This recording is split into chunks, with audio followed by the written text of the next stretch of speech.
Far. And we are live. 114. Let's kick this amazing song off. 3, 2, 1. Yeah. Green room. Kicks Wow. It's not clean. The green room. It's good here. It's definitely not green. The green room. Can I get some more ice? If you're not in the band, you can't get in. Yeah, baby. All right, bro. Well, today's an Yeah. exciting day. We have a lot to cover. It's episode 114. You just got back from Honolulu, Yes. and I want to hear about that. We also have a very special guest coming in today, Dr. the Fink. one and only Dr. Fink, Yes. which we've been trying to get for months. So this is great. So this is exciting. Yeah, he's gonna be like, "Why am I doing this?" And yeah. And who are you? And you are, yeah. He's like, no, I thought this was NPR. Yeah. Yeah. I thought it was. Yeah. So Dr. Fink, he played keys, produced with Prince, The Revolution, Yeah. and the Revolution was the band part, right? Right. That's right. Okay, so do you call him Matthew or Robert? What do you call him? Or Doctor? I call him Matty. I call him Okay. Finkel. A lot of times I call like him that. Finkel. Yeah, Finkel. Okay. I don't know if he'll get into it, but that's short for what his full last name was in generations past. I don't think he changed it, but I like that. yeah. Okay, so I should go by like Kaburu because my Yeah. my last Subrukal. name used to be with a C. Did it really? Yeah, it did. Crazy, Oh, right? that's cool. The name was changed because my ancestors were on the run illegally in the Yeah. United States. Can you believe that? I know, mine too, man. We Yeah. spelled So, ours and differently. actually, in San Francisco was the first place that they popped in off their little boat, fresh off the boat. from the Basque region, right? From You're the Basque region. Yeah, I love yes.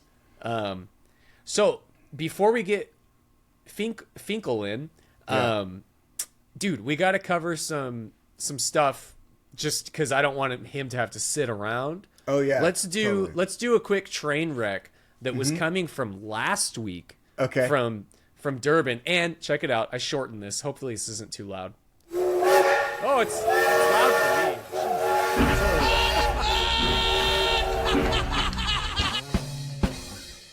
I shortened it. Yeah. That's Sort of. great. Now it's only 12 minutes. Okay. That's great. So let's see if you can see this. I hope you can. Hold on. Where you at, Durbin?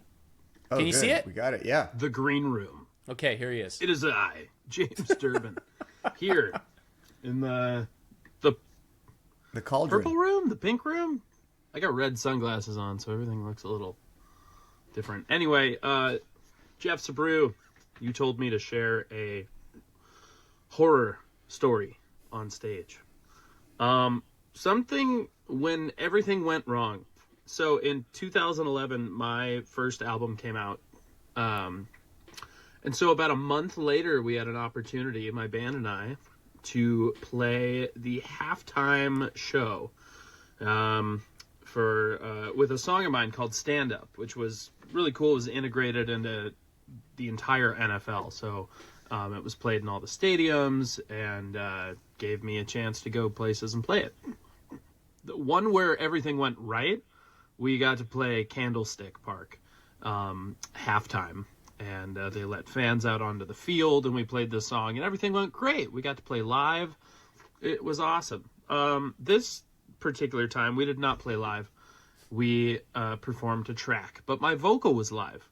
We were all on in-ears. Everything was riding on the in-ears.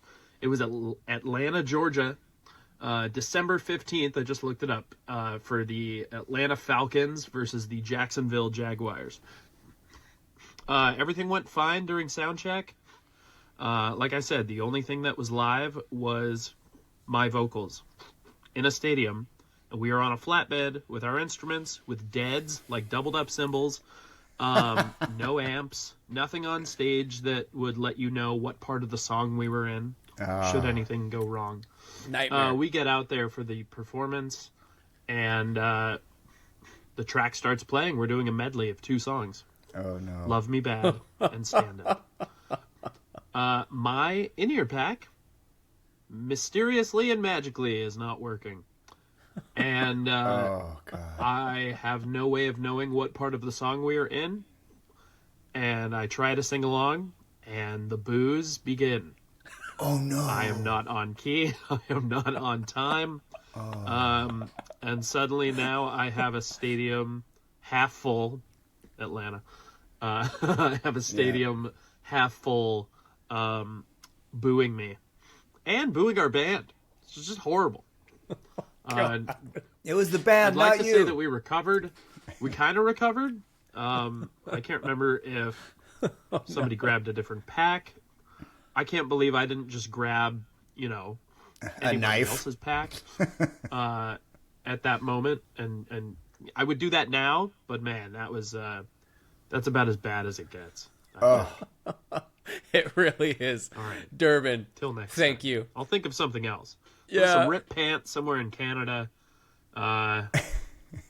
There's more. Yeah. There's more. We'll Stay get it. tuned. Thanks for We'll get That is brutal because Wow. he's playing only vocals are live, so he can't hear anything, and it's a medley, so you can't even guess maybe Yeah. by looking at the guitar player, like, where are you at? Oh, maybe you're at this part. You couldn't hear anything.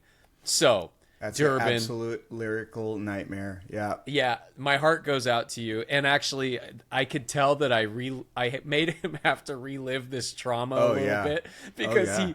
he sent it, and I was curious. And so, wait, did he send? No, he sent me the YouTube. There's a YouTube out there, guys. Oh, Durbin, So you I'm saw sorry. it. I saw it. Yeah. That makes it even more.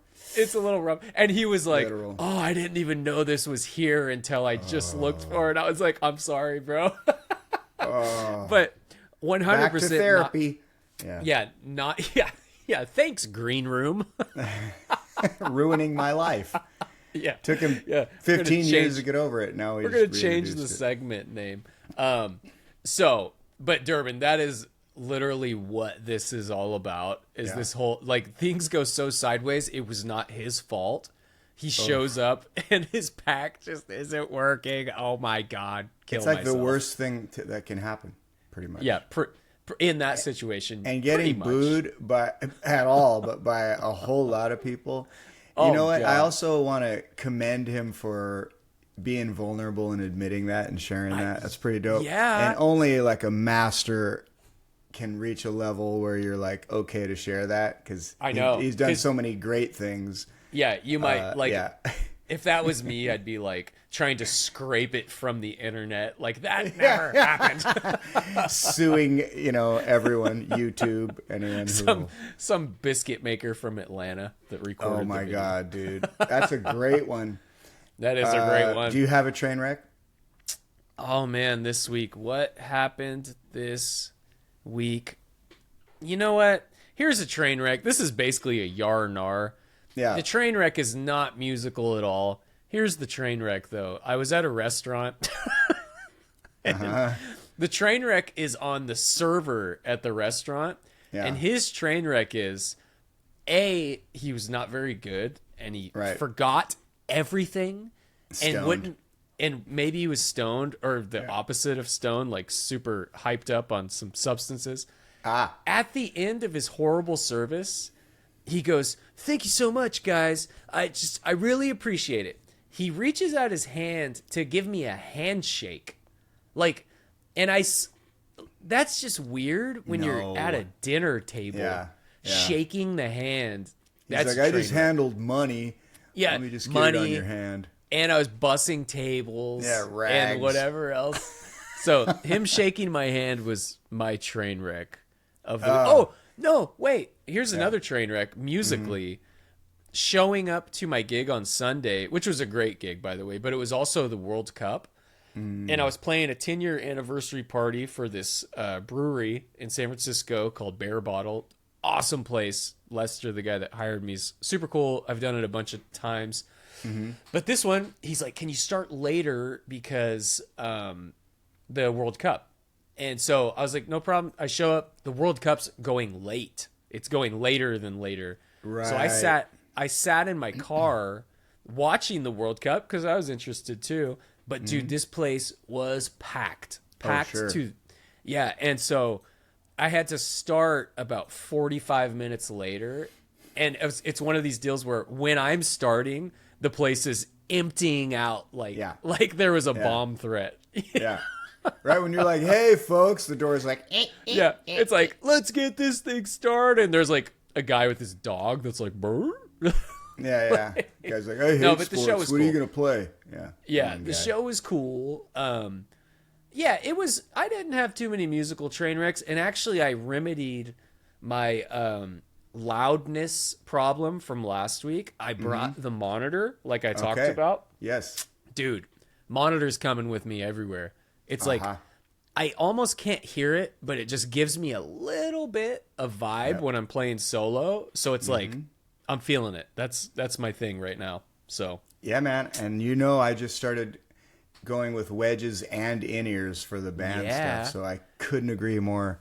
It's a feel. No one else in the band likes it, but it has really made a huge difference. I do have a train wreck. I don't think I shared this, that Neon played in a town called Anderson, which is right next door to Reading, which is, I would say, keyword red. Okay, it's a very conservative area politically. And I thought we were a little bit of a strange choice for a festival there, and it was like a couple days after 4th of July. Yeah. They were not ready to let go of 4th of July yet. So they were maybe expecting like Dirk's Millhouse or something. Yeah, like that. Exactly. Now you're getting to it. And meanwhile, for some reason, I brought the most risque, fruity outfit in the universe, and no choices. It's because it was like 110. Yeah. And I'm like, so already I'm not going to wear much. And I didn't think about it. The band was all kind of going, what should we wear? And I didn't heed the warnings. Yeah. So we get there. It's a gorgeous, like, amphitheater sort of area. A lot of, grassy knoll. And we do the sound check. The crew is great. There's no one really there yet. A couple people starting to claim their spot where they're going to sit. All right, that's cool. It's like boomer central. Okay, right. It's okay. So go back to the room.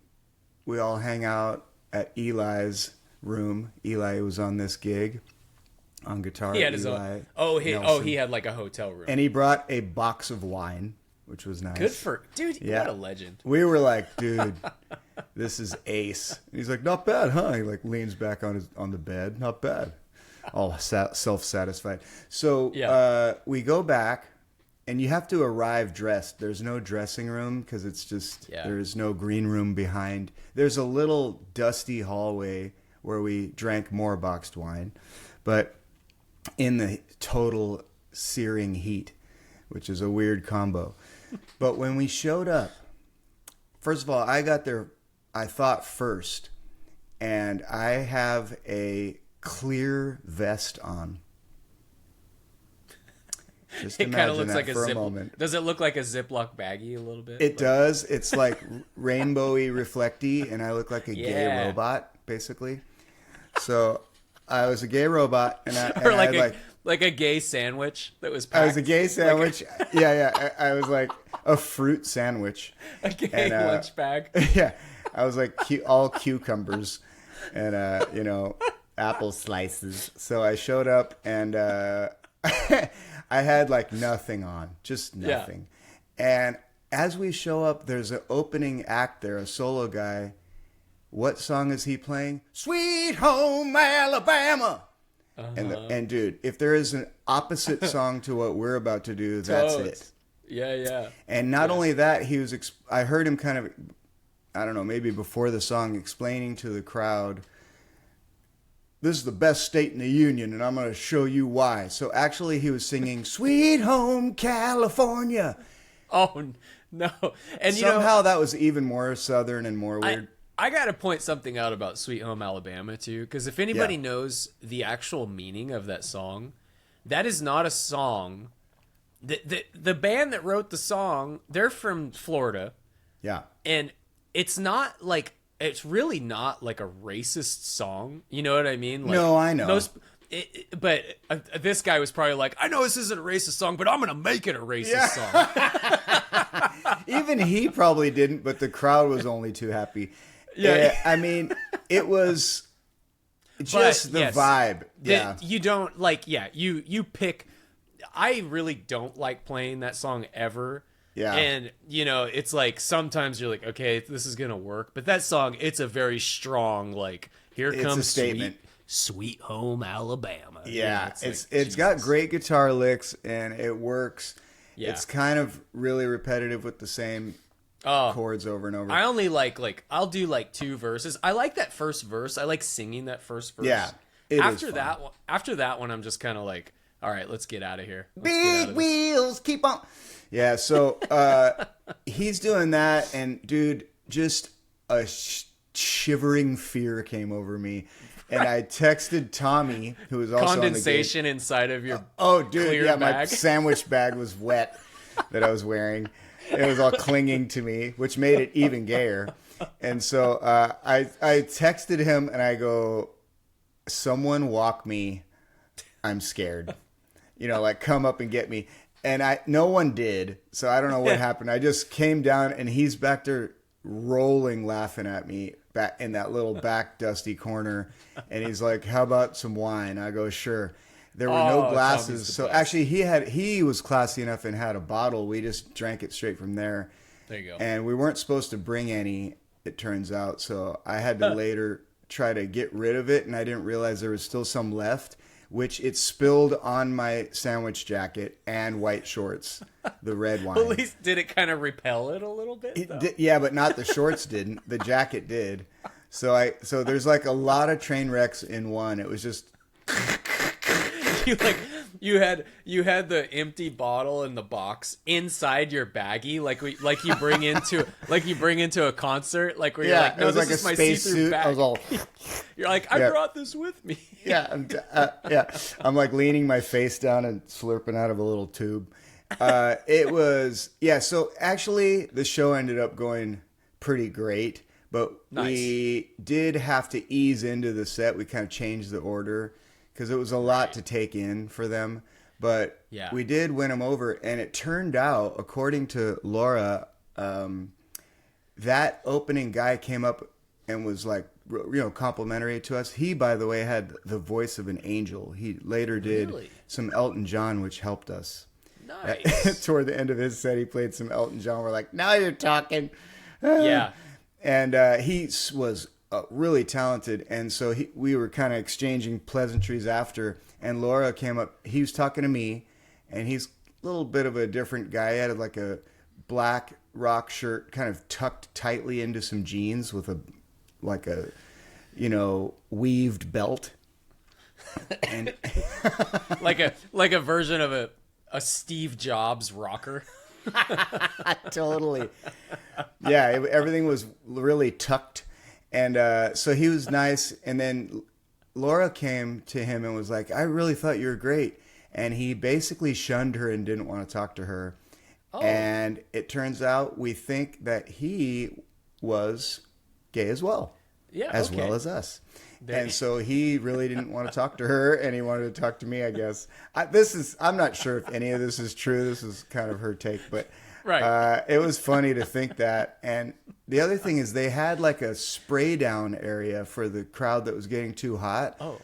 So it'd be like grannies underneath like a waterfall with their shirts everybody was clinging, by the end of it. Yeah. We all had sandwiches on. Yeah. And, but so you had the sandwich I was a little bag, turned on by it. You were kind of winning. I was protected. Yeah, it was good. But in the end, it was a great show. But I will say that in the first half hour before we played, standing there, and the first 10 minutes of the show, complete train wreck in our minds. Yeah, terrified. Yeah. There you go. And also, my takeaway is if someone doesn't want to talk to Laura, in her mind, they're gay. Yeah, that's what I thought. Dude, I had a friend who used to do that. He would. What an idiot, though. This is like the worst. He would talk to a girl at a bar, and she'd be like, "No thanks," and he's like, "Lesbian, damn lesbian." Yeah. It's like, it's the only even though reason. he was hideous and a total, had no game. So yeah, that's the only choice it could be. Wow, that's gotta be it. That's gotta be it. Holy moly. Yeah. Good time. So Hawaii, you just got back. Hawaii. Did you just get back, or did you? We got back 2 nights ago. Nice. But it was such a flurry. I mean, I will be able to share stories over the next show or two, I'm sure, because Fink probably be calling in pretty soon here. Yeah, he should just be able to pop in. Yeah, we'll I should grab my phone. All right, can you keep the crowd company? Because I got to go and get my phone. Yeah. You go grab that phone. Brays doing that. Well, guys, okay. If y'all haven't gone to our YouTube yet, you got to go and subscribe. You hear that ding? We need subscribers on YouTube, so go do that. Let's see. What else did I do this week? I played my gig at the lounge. Oh, he's on the phone. He's on the phone. Okay. Let me I think so. Let me check on that. I'll just put the phone down for a sec. He's calling in. He said that it says he's in and maybe we have to let him in. No. Are you seeing anything on your side? Hold on. Does he hear us? No. He said he hears and sees us. Are you serious? Yeah. What? I know. Hold on. What? Let me see. I don't see him in this. Is this Dr. Fink, 9 a.m.? Okay, hold on. I'm going to send him another link. I'll edit this. Okay. Hold on. All right, let me tell him that. I'm just going to send him. That's weird. See, he hears us and sees us, huh? You there, Maddie? No, he hung up, so I'll just text him whatever you decide to do here. I need to I'm going to send him. Let's see. It's always something trying to do guests. Let's see. Dr. Fink 1981 at gmail.com. Okay. Oh, there he is. Pod take 2. Bam. All right. Tell him I just sent him from Jeff Sabrew at Gmail. I sent him a link to this. I've never heard of that where he's calling. He can hear us. He can hear us and see us. Hey, buddy, he just said he sent you another link. We're going to try it that way. I'm so sorry. Yeah, let's try that. Okay. See. Okay, bye. I don't see that he's on this list. He's going to try that. Yeah, that should work. It should work. Yeah, because we've had Durbin on. We've done it three-way before. We've done a 3-way. Never done a 4. Never done a 4. We're open to it. Yeah. I wonder, is he using Chrome? Because it's got to be Chrome, I think. Well, you just have to have Chrome open. No, you have to. Chrome is the browser. It won't. There he is. Here he goes. Woo! Yeah. You know, we've only done 114 episodes. We don't know what the hell we're doing. So he made it, ladies and gentlemen. The one and only Matt, Dr. Fink. Yes. Hey, so you're here, and I'll just introduce you guys. This is Jeff Sabrew and Dr. Fink, of course. How's it going? Good. Nice to meet you here. Can you hear us? Can you hear us? Yep, okay. just fine. Okay. Yeah. You have. I have you in my state-of-the-art Bluetooth hearing aids, actually. This is amazing. Awesome. I love it. Well, you have your St. Paul and the Minneapolis All-Stars shirt on. That's yes, how I do. Do it. Repping. That's right. And so I want to share just a little about that, since that's just going to send me off in that direction, and ask you even a little bit about it too. So this is a a group of musicians who are all connected via Prince, right, in one way or another, who've all played with him, and it's kind of the head of the snake, as they say, is St. Paul Peterson, who was in the Time, and the family. The family as well, which is like, if anyone has not heard the album by the Family, that is like one of the greatest to come out of the Purple Family, period. And so I have loved St. Paul ever since the Family, and since you were in the womb, right? Since I was in the womb, that's right. Yeah. I was knocking on the outside. So, but I went and saw you guys when you came to the Bay Area, and you already know I'm this way, Maddie. So I want to share that I was in tears half the show because of all the mistakes. No, because of how beautiful everything sounded and the spirit that the songs were played with, and just watching you get to like totally let loose with solos, and I got to bring my wife to it, who was not as familiar with all the material, and it was neat. And she's kind of a metalhead, so to have her watch this and be like, I love this. This is great. I really enjoy this. It was just kind of a neat, like, new chapter in a weird way. So then we got to go say hi to you guys after. And a little side note is when I had my solo show that I was doing over the pandemic, I would remake songs just kind of by myself. And I think you might remember, Maddie, that I did a remake of a St. Paul solo song, which was called Intimacy, from his first album. Okay.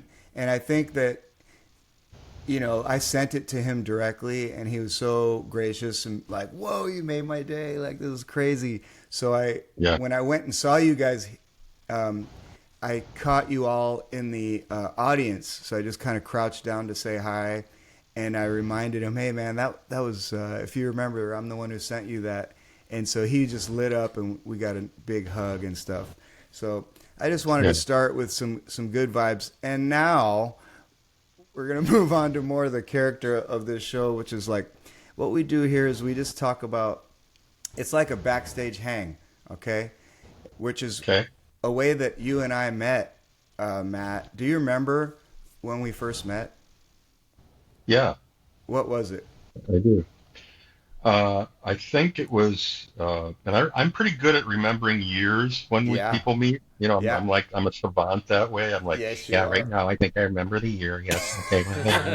and the weather was exactly like that. And That's you. Anyway, but so I believe it was 2007, and I was at the NAMM show. I hope I'm right about this. No. No, wait a minute. Oh, wait a minute. It was Jason Wall. It was Jason Wall introduced me to you. No. Drummer. Oh, what for cry eye? Now I can't remember. I think you have the year. I think you have the year right. No, it's okay. It meant a lot to me. No, wait a minute. Hold on. 2000. Wait, was it 2006? I don't know the year because I'm not a savant. I think that's when I performed with you at that club. Yeah, and See, we met before. I'm completely off now. It's like, wait, no, I thought you said it was Craigslist, right? Yeah, no. Yeah. The savant brain has left the building. I wanted a handsome guy, and you answered the ad. No, okay. So no, what happened was we played. You were playing with PC Munoz at the Warfield. Oh, the Warfield, that was a Grammy event. That's where I met you. That's right. But you weren't in my band though. No, I had my own band, and you were side stage, which is kind of a version of Green Room. You were side stage. That was 2004. That was 2004 or 5. Wow. 4 or 5 right in there. I think it was 04 actually when that took place. Yeah. Well, both of the acts we played with just did, I believe, one song. This was a thing called San Francisco Music Past, Present, and Future. And so our bands were representing the future, and there were other big names that played later in the show, and you were a big name that sat in with PCs, that was the first time I had seen you since just going to see the Revolution, years before. So okay. I didn't know you were there on the side, but we did our best on our song, and I came to the side, and I want to do my impression of you, which was okay. I came and I saw you as I'm walking off, and it was all kind of happening fast and a blur, and you went, great show, and I was like, oh my God, oh wow, hey, good to see you, and you said that we blew the doors off, and I was like. Oh my God! So I hung on to that forever and ever. You're going real strong Midwest accent. Hey, man, yeah, you blow the doors off the joint there, Bray. G Manetly, for cry eye. I like that. Oh my God! So I was blown away, and then later we do some other work together. We get to record together. You were nice enough to come and play at an album release at Slim's with our band. Yeah. And we played, one of the things we played was a song called Dracula, which I want to have listener look up Dracula under Bray and the Dens, because this was something that we sent to Fink to play on, and we wanted something. He just knew exactly what we wanted. You played this awesome, like, creepy Liberace piano piece that was way beyond what anything I dreamed of, and it was it was cool because you sent it to us, I think, as a MIDI file, and so we plugged that in somehow to a grand piano they had at the studio, and we could watch what you played. All the keys are being pressed via MIDI, and so it was like watching you sitting there as an invisible person playing it. It was like nice. I filmed it at the time. It was so like creepy cool. It was even more Dracula-esque that your wisping spirit came over and played it. But that was cool. Cool. I want to back up. So you did you tell me that your dad was like in comedy radio or something like that? Can you share about that? Not exactly, but you're onto something there. Yeah.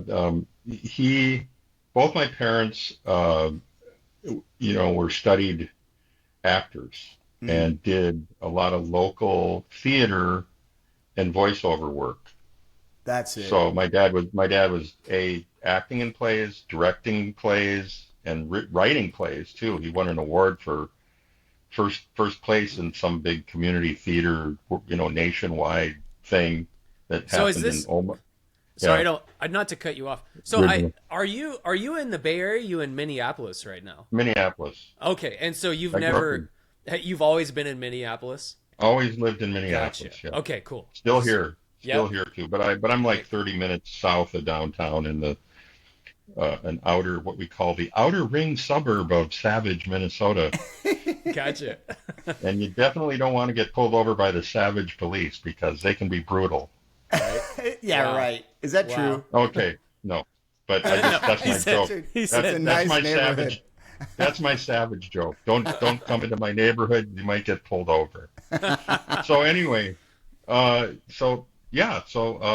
parents were actors, but they were musical too because they did musical theater, and my dad dabbled a little bit in the piano. My mom played a little piano growing up. And then for whatever reason, my father, who was a major classical music aficionado and used to work at the University of Minnesota's radio station when he went to college there after World War II, he was on the GI Bill and went to study theater at the U of M, and that's where he met my mom. Mm-hmm. And she was in the same classes. So they knew some other up-and-coming actors like Robert Vaughn and the guy who became Mission Impossible, Peter Graves. They were all buddies hanging out together at the University of Minnesota. That's awesome. The man from Uncle. It's funny how those two people became spy chiefs. They became spies. That's weird. Yeah, those two actors played different spy shows, and they knew my parents. And so my father, was encouraged to move to Los Angeles and direct and act and all that by his sister, his older sister who had moved out there in 1952.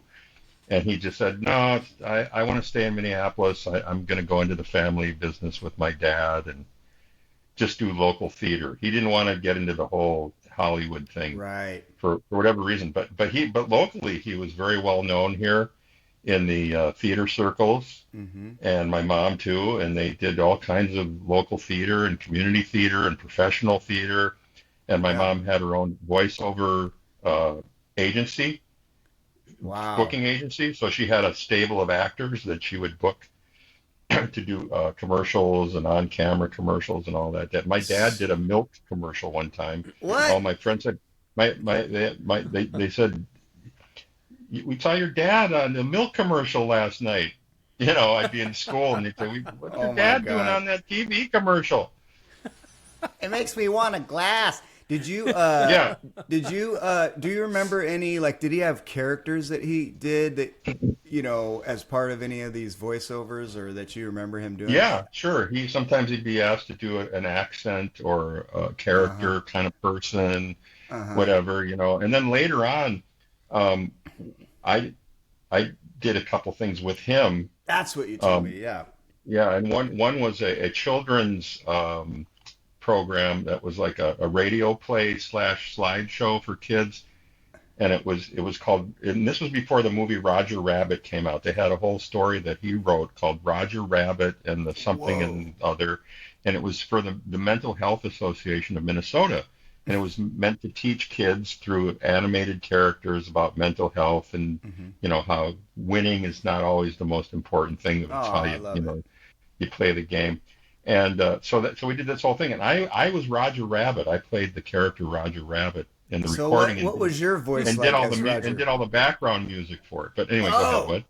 I said, what was your voice as Roger Rabbit? Do you remember? Yeah. Hey, you want to go out and go for the race now? What do you say, kids? That is really good. That is really good. I'm telling you, I'm way faster than that damn tortoise. It's slightly Jerry Lewis. Sort of slightly Jerry Lewis. Jerry Lewis in there.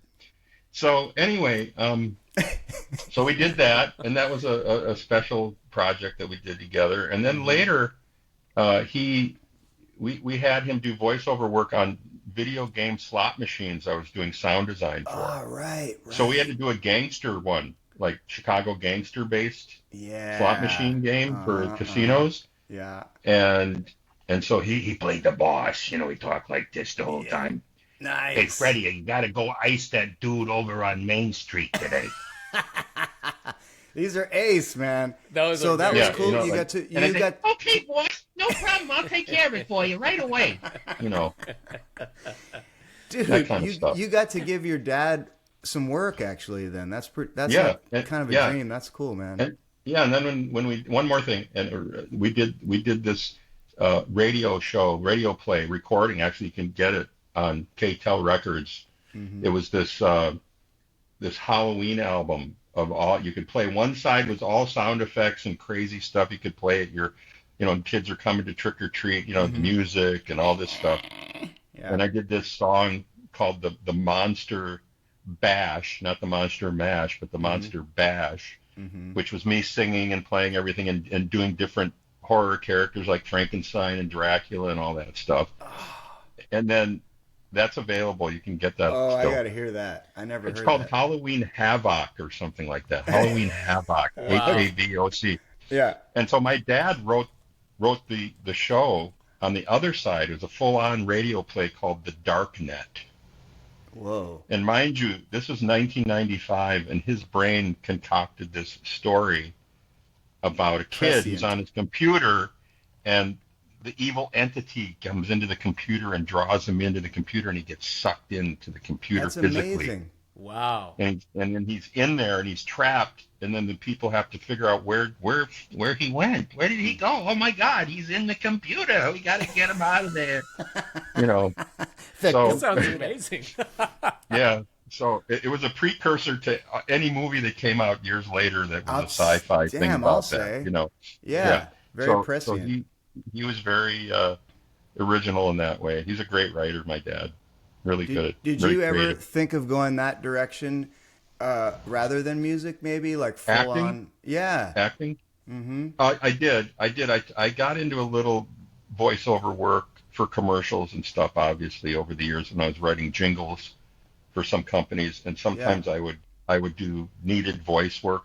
And when I was working for the company developing those slot machine games, I had to do voices for Mm-hmm. those, Mm-hmm. some characters. And the one in particular was this thing called Hot Roll, which was an add-on to a whole bunch of different games. So if you got to a certain level in the game, the Hot Roll bonus round would pop up, Yeah. and then my voice would come on and say, "Roll a 7 now and win $5,000." Stuff like that. Yeah. Stuff like that. I hope I get a hot roll. That is so Yeah. good. Yeah. Damn, So I did all dude. that crazy stuff. Well, Yeah. in the movie Purple awesome. Rain, okay, I think that you had one of the funniest lines in the movie. And so I don't want to say what it is because I want listeners to go back and watch it. And it's a green room moment. You guys are in the green room back there. And it's something about Wendy. But my favorite thing about it is the face you make at the end of what you say. Okay. And so it's a very subtle kind of mouth movement, like oops. Yeah, there it is. No. That's it. That's Yep. it. It's very Kind of subtle. like I say, it's a sarcastic, jokey line. Yep. Trying to put humor into this very serious moment Right. in the Make light dressing of room, tension. and then when nobody laughs, I kind of go Yeah. Yeah. Yeah. like the quick So- little oops, did I fuck up? Yeah. Totally. Did I piss anybody off? No Okay. way. Was any did you guys do ad libbing around that scene or any other scenes that were kind of like funny stuff that you? No. It was a lot of scripted stuff, right? Yeah, that was Yeah. all scripted in advance. Yeah, that's cool. I was always wondering if there was like they just had you guys kind of hanging out back there to try to get some, band moment kind of thing. Yeah, they didn't really do that, but I felt that they definitely could have developed our characters a little bit more, maybe. Oh, apparently in the Broadway play version that came out last year, the doctor had a way more expanded role Really? in the Broadway play. Oh, you did not see Wendy, everybody, all the band members had expanded roles with more lines and stuff.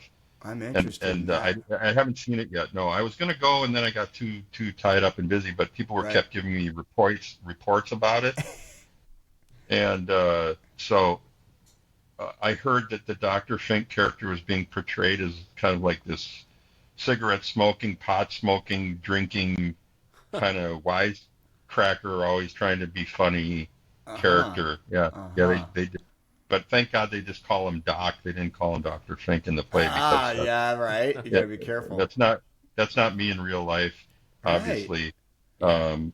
But I was a little disappointed with that they decided to write me that way. But what are you gonna do? Yeah, it seems like it might have been a random thing. They just wanted that kind of character, and they chose you to be that. Yeah. But that's pretty interesting, because I thought I remembered us talking about when you guys were filming Purple Rain, and something like there were other lines that you said that maybe didn't make it in that you were hoping just for, like you said, a little more development. There was supposed to be a scene between me and the Jill Jones character, who obviously, her whole thing isn't developed either, but you can tell she has a crush on Prince, and that he doesn't give her two whats. Yeah. and so I'm supposed to do a scene with her where I'm interested in her and she could give me, two. Yeah, you give her one and so forth. Yeah. So but they didn't. There was no point in putting that in the movie. We did a version. We did a version of the scene, and it ended up on the cutting room floor. So you did film it though. Mm-hmm. Oh, that's fascinating. Yeah. I never knew that. Yep. Wow.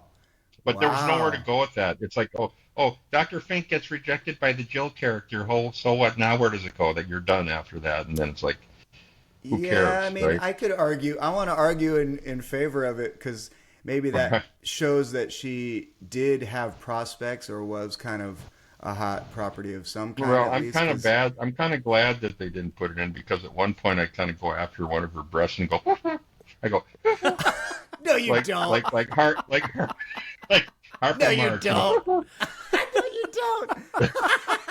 No, you don't. No, you don't. Yeah. Oh my God. Yeah. It's supposed to be a misogynistic kind of, sexually abhorrent moment, Wow. Okay, I see why they cut it. Although they kept in, Morris throwing the girl in the. He got. We lost you. He went away. He went away. Maybe he'll. Oh, there you go. Back now. We lost. There we go. Sorry. We lost your camera. You're here, but we don't see you now. Okay, sorry about that. Am I back now? He's like, that's on purpose. No not camera. visually. Okay. Do you see a little video button? Oh, you know what? Did you get a phone call or something? I did, unfortunately. Yeah. So should he? Does that disrupt everything? It kind of does. Do I have to call back? Actually, yes. If you All could right, go, hang on. if you go, Hang on. leave this again. one. Yeah, and then come back. Got some editing, my bro. After this, it's all good. All right, cool. You're like, it's all good. I mean, no, dude. I know, right? You do that. No, I mean, I kind of. That's always a possibility when we have a guest. There right now? No, he's gonna come back. Yeah, he'll come back. There he is. So now we got. Okay. Okay, cool. So, can I want to jump in and ask some just basic stuff. Yeah. When and how did you meet Prince? Can you hear me? Yeah. Okay. I literally met him at my audition. So he was already a thing, and you're like, I'm going to audition for Prince. That was it. He was, known in some circles in the Minneapolis music scene. He wasn't well known. As myself, I wasn't extremely well known, but people knew me. And I was basically introduced to Prince's demo tape by Bobby Z, because I knew Bobby back, about a year before Prince got his record deal. I had known Bobby off and on for years.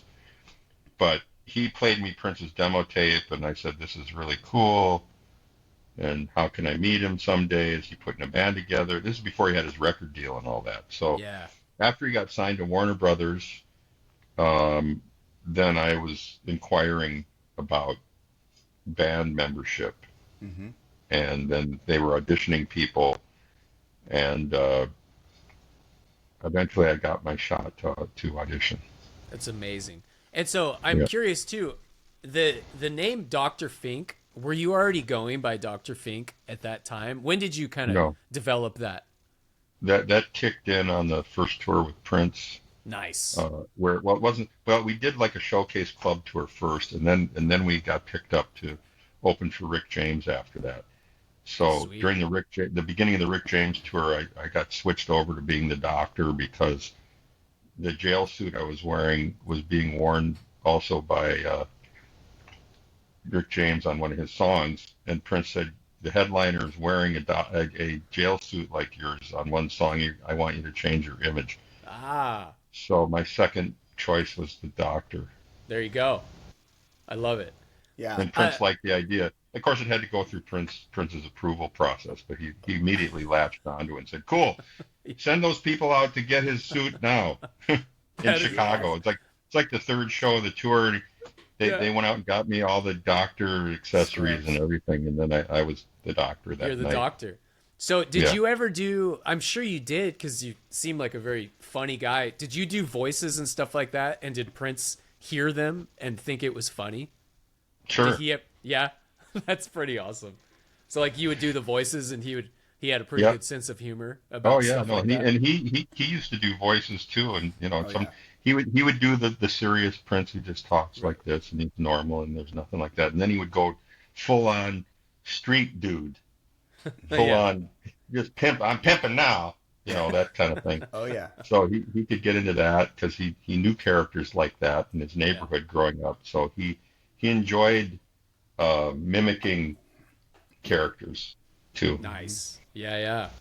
That's pretty awesome. Yeah. And so I'm kind of, I'm going to more generic questions here because I don't know you as well as Bray. You played on like a lot of the big songs, right? Like Purple Rain and all these things, right? Am I correct?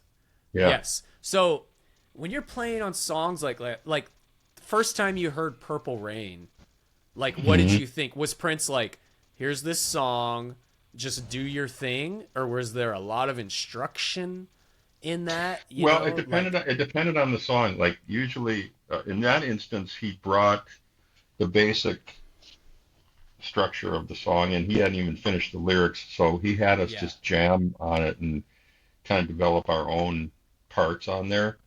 Yeah. And then when I did it live at First Avenue that was August of 1983 when it was recorded, live, I was still kind of improvising as I went along. I didn't have a definitive exact part. I had some of it to where I was happy, but really during that process, I was still messing around with it, and that's what came out on the album. So, can I share that the ooh came from your piano line, right? Yeah, we were jamming on the first That's day. Huge. I started playing that line, and then he latched onto it and sang it, and it became part of the song. That's humongous. That's badass. I think my favorite part of that song, because I'm kind of a music nerd too, is when it goes to that F, and then it hits that F like 7, like halfway through it. Yes. Oh my God, I love that part. And it's so, you can just hear that change. And like singers that maybe don't know what chords are, if you don't do that dominant thing, they're like, wait a minute, where's the thing? I love that. Did you come up with that? The way it kind of changes right there? Or was it kind of I think Prince added that on the guitar. Yeah. I think that's where he added that 7th note comes in right there. So cool. I love it. Yeah. That's pretty awesome. Was he, I mean, I just have all these obvious Prince questions. Did he have like really definitive ideas in his mind as far as parts a lot of the times, or was he just kind of open? It sounds like on Purple Rain, you got to kind of just do your thing and make up your parts. But were there times where he's like, no, it's this, you have to do this? Oh yeah. No. There were times when he would, which was most of the time, he'd hand you a cassette and go, here's this song, go learn it. And then you have to learn it by ear. And then I used to go, I'd get actual keyboard mix versions where the keyboards are up in the mix so I could really hear the parts better that he did. And then I would learn it that way. But he wasn't a chart writer. Right. He didn't give you anything at all other than, hey, I'm having trouble hearing this part, Prince, can you show it to me? And then he would. Yeah. And was it up to you and Lisa to split up?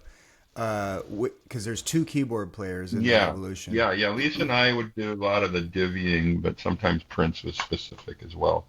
It depends. And then Gail Chapman obviously was the first keyboard player for about the first year and a half I was in the band. And, we had to divvy up the parts in a similar way. Mm-hmm. and same later, when Bonnie Boyer came in and then Rosie Gaines, I was the one teaching them stuff when they needed it, but usually they get a lot of it themselves too. Mm-hmm. That's awesome. So you already said, so do you have a connection to the Bay Area? Or were you just randomly here and you two met, Bray? You guys just met here?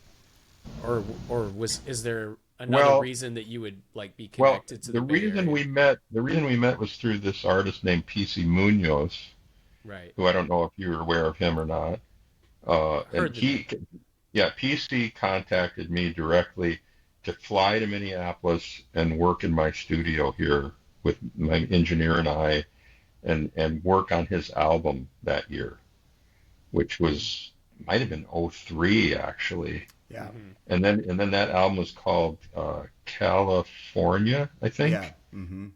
And so. And then I subsequently I was still playing on a few things with him over the years. He'd throw me some stuff to play on of his, and that's how we met. And then I met Bray because of that special event at the Warfield. Yeah, because PC's band and my band would do shows together here in the Bay Area those early days. Okay. And so I'm hearing him have Fink on his records, and I was consumed with jealousy over that. And you know, how can I get some of that magic? And also happy for him, of course, but just hoping I could meet or connect with Fink somehow, which kind of led to us going. We met at NAMM. That was one thing you were thinking was our first meeting. It was an early on meeting, and we met there.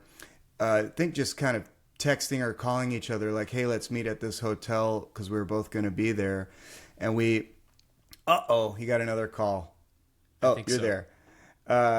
And so I remember us hanging out at a hotel and kind of joking and talking late into the night. And I remember that you did one of the most impressive things I've ever seen anyone do, which was continue having a conversation and sleep standing up. Wait, I'm sorry. Say that again. We were talking, and I was running my yapper, and it was getting to be like 2 a.m. probably. And you kept talking, but your eyes were closing. Oh. And you stayed standing. You stood, and you still were saying funny things, and I swear you were sleeping and standing. You never know. He's like, gonna happen. He's like, I'm sleeping right now. What are you talking about? Yeah. You bored me to sleep. No, so we bonded good that time. And then another time we basically went together to NAMM and walked around. Yeah. And that was a really cool because I got to see and kind of experience a little bit more from your perspective, all of the people who've been influenced by you and who touched by things you've done that come up to you, keyboard players and just music lovers, and like, oh my God, you're solo on Head, and all the things that you've done. And so it was neat to see that. And then you maybe would say, here's my friend Bray. And so that was kind of a real turning point, awesome time for me. Later, we recorded a bunch of music at your house. We got to write this song together called Clone Me. Do you remember that? Oh, yeah. And that was really special because we kind of banged it out just in a couple hours, just from scratch. I remember like, let's write something. And I was like, started from a little guitar part. You're playing keys and coming up with all kinds of stuff. And again, we're in our sci-fi world, which is something you and I have in common, Fink. That's really kind of our thing in a way. We do, it's just surreal stuff, Dracula and Clone Me, and I'm always on that. And when I listen to your solo album, I see you kind of going in that direction, either stylistically or thematically. So I just always think of that being something we have in common, kind of these, aliens and that kind of thing.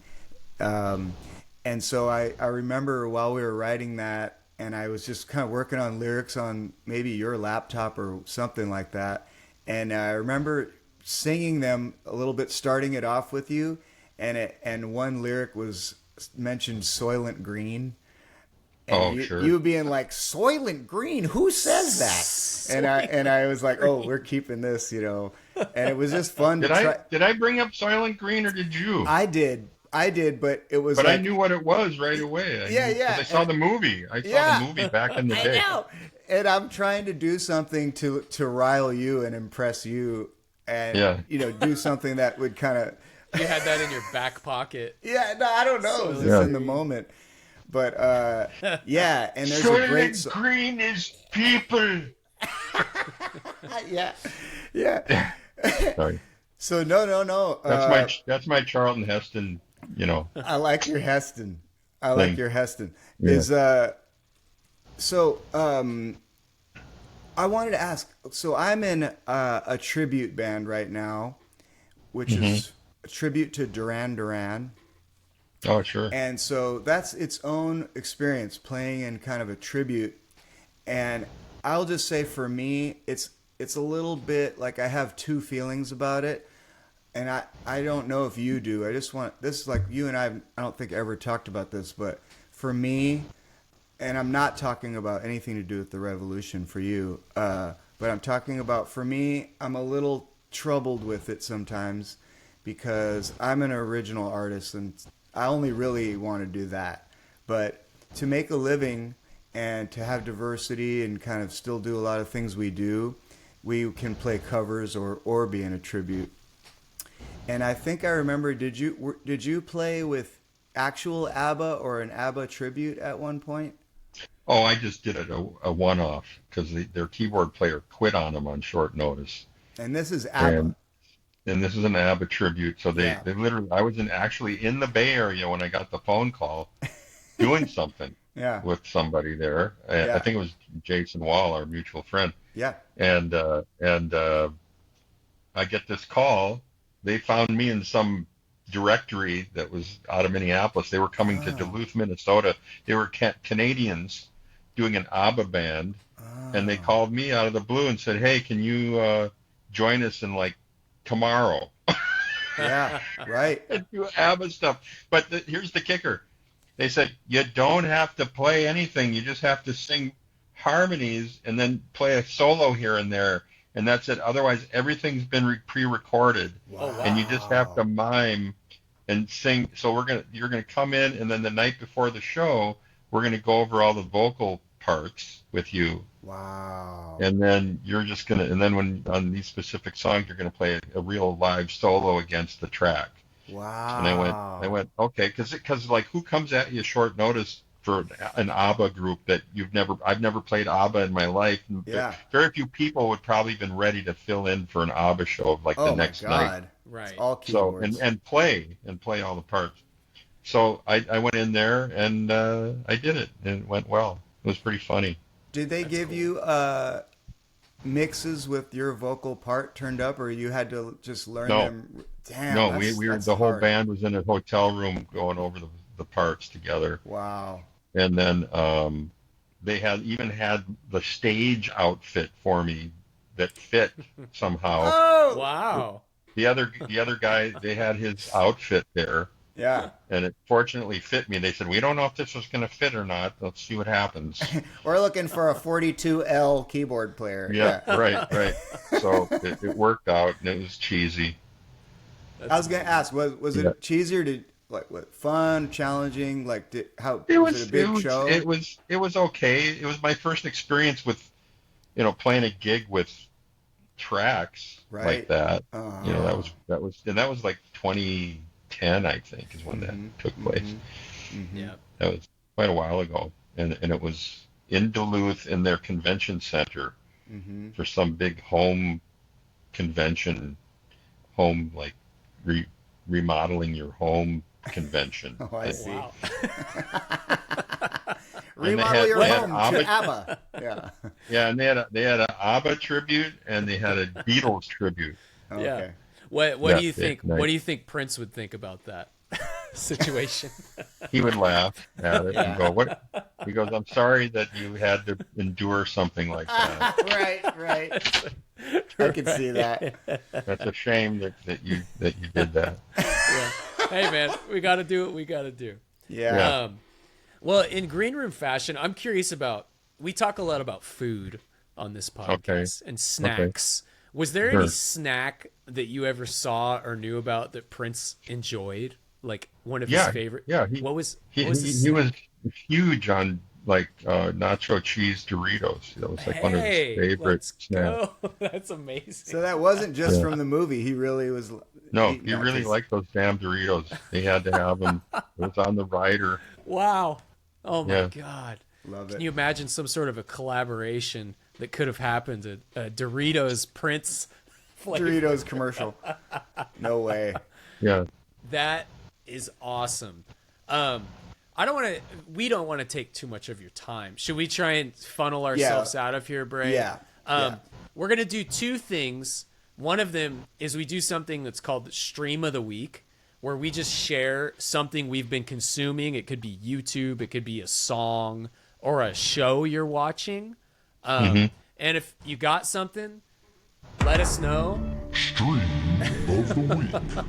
Amazing sound effects. Thank you very much. Bray, do you have a stream of the week I've been, for some reason, revisiting Sinead O'Connor. Nothing to do with that's a strange coincidence, I guess, because of her doing a Prince song, Nothing Compares to You. But I'm just going back to her first couple albums, just because they're really raw, and I find her like a fascinating artist. So not any particular song, but just her first couple albums. Cool. Which there is guitar on them, but it's very kind of minimal, and it's interesting because even the songwriting sometimes isn't like wildly melodic. It's just kind of, minimal, like I say, and it's all about her emotion. So I've been listening to that. Maddie, how about you? Anything you're watching or listening to? I watch a lot of different things. So, yeah. But in particular, I kind of let my wife dictate a lot of it. Sure. Because we usually like some of the same things, and if I just say I don't want to see that, I go, you go ahead and watch that. I'll go work in the studio, or I'll go do something else and watch it on another TV in the house. But usually we watch things together. Yeah. And she found this show that came out several years ago, and it's called Home, Home. It's a documentary, and they go all over the planet and show all these different people living in different, either innovative or alternative structures. Oh, cool. And how, and they're all over the place in different countries, and different people living certain lifestyles based on the home that they're in. And a lot of these people that are in these homes are usually architects too, and they're innovative architects. Some of them aren't, but a lot of them are. And then you see them go through their whole process of building this house and why they did it. And there was this one in particular we found really interesting, and it was made completely out of bamboo. I think it was in Indonesia somewhere. Wow. It was fascinating how they created this house, and just the structure of it, and how they bent the bamboo to do certain things, shapes, cool. And very spacious home, and very natural, like incorporated into the environment, that kind of thing. I'm gonna look that up. And then there's another guy who's like somewhere in I can't remember what country that was, but it was made out of volcanic rock. It was all volcanic structure, and dug out of stone. It was sculpted literally out of the stone, the ground. Yeah, it was really fascinating. So I mean, these are all like really brilliant, like innovative architects too. Sure. Yeah. Wow. And some houses could be really big.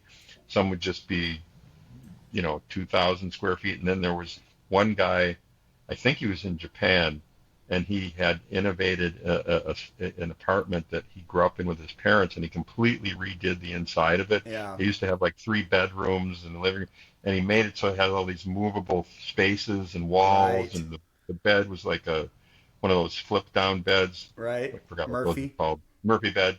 So he had all this stuff, and how the kitchen was sitting in there, and I can't describe it because it's so amazing how they did that. And you utilized like I don't remember how much the space was, 600 to 800 square feet, or something like really small.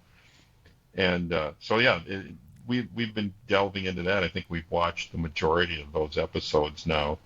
I stayed with my friend in Japan, who also had like a 500 square foot place, and they do have to try to make the most of these small spaces. I remember it because we're all in the same room, and he snored heavily and smoked. A lot of Japanese people smoke. Sure, we wake up in the morning, he go, "Did I snore?"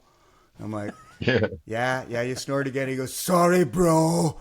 You got a free place to stay. Free place." Oh, God. Oh, God. You got me. You're like, sorry, I kind of want mind. to. You're like, I kind of want to build a volcanic cover over out of rock. That sounds. Another show we like is we watch Ancient Aliens and Skinwalker Ranch. I've seen this. Have you? Yeah, we watched. I've seen it. I haven't watched it, but I've seen it on as a possibility. See, more aliens. We're back to the alien thing. Yeah, but Skinwalker Ranch is more than just aliens. That's just like some serious paranormal stuff going on there. And then Ancient Aliens is pretty interesting. We've been watching that for 10 years now or more. That's been on a long time. And then a couple years ago, we were over in the Mount Zion National Park, Utah, which is in southwestern Utah. And then there's another area just adjacent to that as well, and near Mount Zion, but about another 20 minutes away. And in both those areas are those petroglyphs of certain things, and we got pictures of petroglyphs that look just like aliens. They got the little antenna coming out and the eyes. Yeah. Cool. The whole thing. And then there's always these concentric spiral patterns that are put into the rocks, and you see those all over the planet in different places. It's like a universal symbol. So we think that, and the ancient alien guys, they think that we were visited by certain entities, whereupon they may have taught us how to do some things. And then, of course, you've got the Anunnaki, who supposedly aren't so great either. When are the I won't get into all this stuff.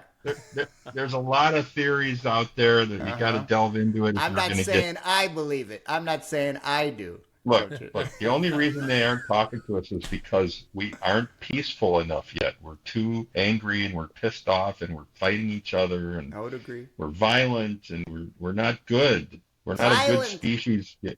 We're not a good person yet, lady. So what I'm saying is once we evolve, hopefully, and get to a place where there's serious peace happening on this planet, and we're not trying to kill each other and take each other's resources.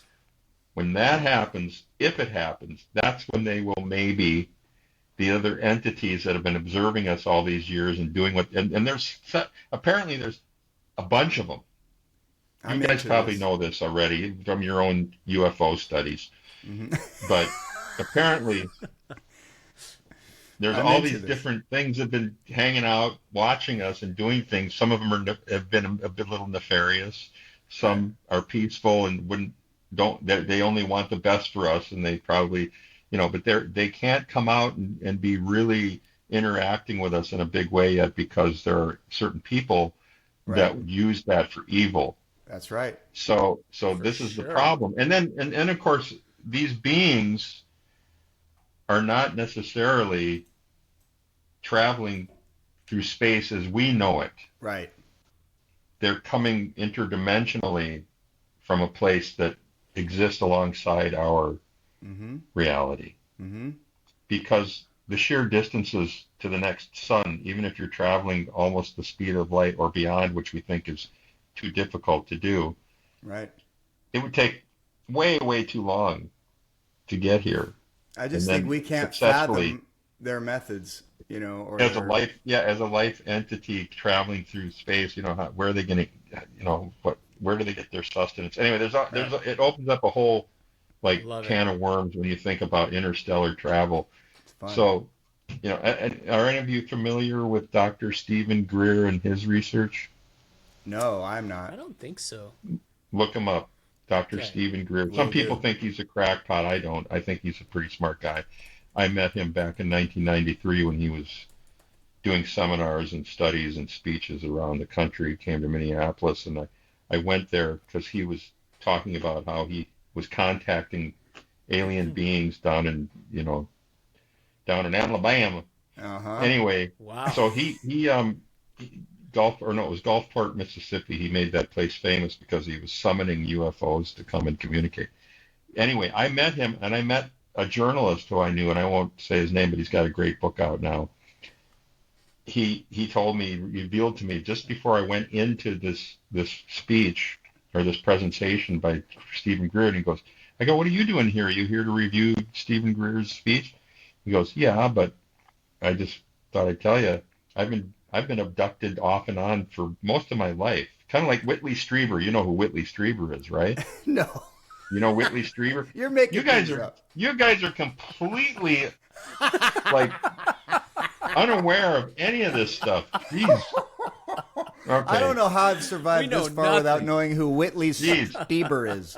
Whitley Strieber. He's a sorry. well-known author. Actually, he's a science fiction horror writer. He's kind of pretty good guy. They even did a movie about his book, which was called Communion, about his experiences being taken by so-called interdimensional alien beings. See, I got some catching up to do. Totally. I got catching up to do. And there was a movie made on it that had Christopher Walken, who played Whitley Strieber in the movie. There's aliens here. Yeah. So anyway, there's a lot of people don't believe in all this stuff. A lot of people are skeptics. I'm a little bit of a skeptic still, but I have actually seen something that looked like I've seen them. I saw it. It came right overhead, and then it blinked out and disappeared. That kind of thing. Your personality wasn't ready for it. No, they knew. They've been watching me for years. They think I'm pretty open-minded. Pretty sweet, yeah. They think I'm cool. That is like me. Wow. So I love it. Who knows? You know, if they put an implant in me or if they abducted me, I don't remember any.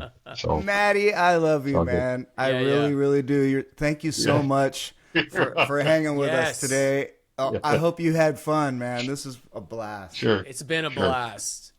Yeah, man. Anything else anybody wants to add? You got any yarn-ars? Yeah. Yeah, I want to promote. I want to plug my son Max's music because he's an aspiring artist, and you can hear his stuff on Spotify. It's you plug in the name I.M.Max, meaning I dot then the letters AM, and then dot Max. I am Max. With the Got dots it. And send me. and, Tell Bray or send me a link and I'll add it in the description I'll do it. So You'll find it. Yeah. Have you heard Max's stuff yet, Bray? Dude, I wanted to work with him and do an entire remix album together, and I still do. So, I've heard it. It's great. Okay, you've heard some of his stuff. Good. All right, well, that's it. I'm just out to promote my bloodline a little bit. Amazing. Absolutely. See what happens. Absolutely. Coming from synth royalty. Thank you, Maddie. All right. Thanks, Big man. love, man. Thanks for checking in. See you later. Thanks for joining us. It's probably not clean. The green room. It's definitely not green. The green room. We didn't do a yarn-ar. We can do it. Well, maybe this one doesn't happen. Real quick. Oh, you left. Yarn-ar. I didn't leave. Teenagers that wear pajamas to the gym. See this picture? Yeah. Nar. Yeah. That's all. That's a good photo. Look at broccoli heads. All right, bro. Later. Nar. Later.